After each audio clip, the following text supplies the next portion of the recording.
Hey everybody, Ed here with the Digital Digest, and today I wanted to share a quick unboxing and first look at the Sony SEL20F28. Priced at $349.99, suggested retail originally at launch, this is one of the most compact, value-oriented prime pancake lenses available, at least natively, for your E-mount APS-C camera. Keep in mind this will work with full-frame E-mount cameras, but in a crop mode.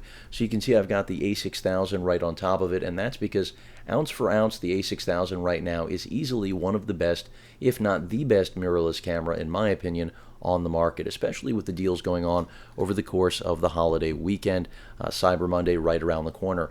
And the E20 here really does not only refresh the 16mm that it replaces in the lineup, even though there's talk that this has already been discontinued, which is why you can find this at a significant discount if you do your shopping.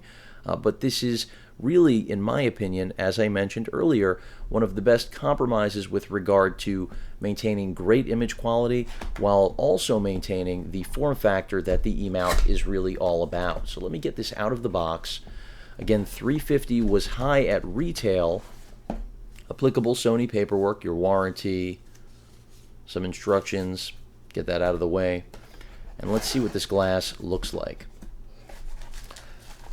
And the original pancake, the 16mm, a nice lens, but a love-hate relationship for a lot of users because it did provide a very small, compact form factor that was unmatched by just about any other lens in the lineup. But in doing so, it also compromised image quality. And that's something that this 20mm lens looks to correct and really deliver on in a way that the 16mm unfortunately came up short. Many blamed it on sample variation, quality control, all sorts of different things. But when it came down to it, Sony knew that they needed to refresh this lens. And you can see the lens hood, the exact same style that the FE 35mm lens uses, which is nice to see integrated. This is where it really began because this lens did launch prior to that. A little bit thicker, of course. You can remove the lens hood, and then you have that ultimately as compact as physically possible SEL experience, that is E-mount experience. So let me go ahead and get this mounted onto the A6000 so you can see what that looks like on body. And jumping ahead of myself here.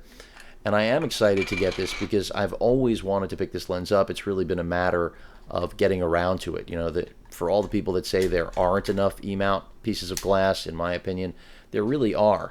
Now, this is a great, and of course, that's just my opinion.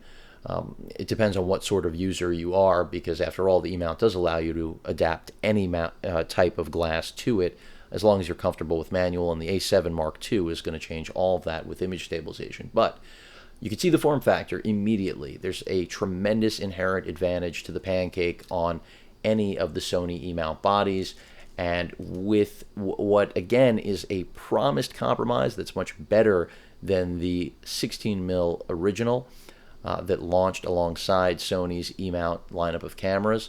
I think this is a very solid refresh. You also get a black color, which I know is insignificant to most, but I have to say, considering that it now at least will match a lot of, if not the majority of the bodies that Sony sells in mass quantity, that's definitely a good thing. Again, I do like this lens hood. It's not going to be for everybody, but I do think it's cool. It definitely, in terms of function, does work. I can tell you that much. Because I have used it on the 35, even though I'm having trouble getting it back on here. But nonetheless, it's still one of those things where, and I'm still failing to actually reattach it, it's still one of those things, yeah, that would be why. It's still one of those things where you're going to give up a little bit of that compact form factor, but it's good that it has a lens hood at all. That's something that the 16mm suffered from, and that's why Sony addressed it here in the 20mm.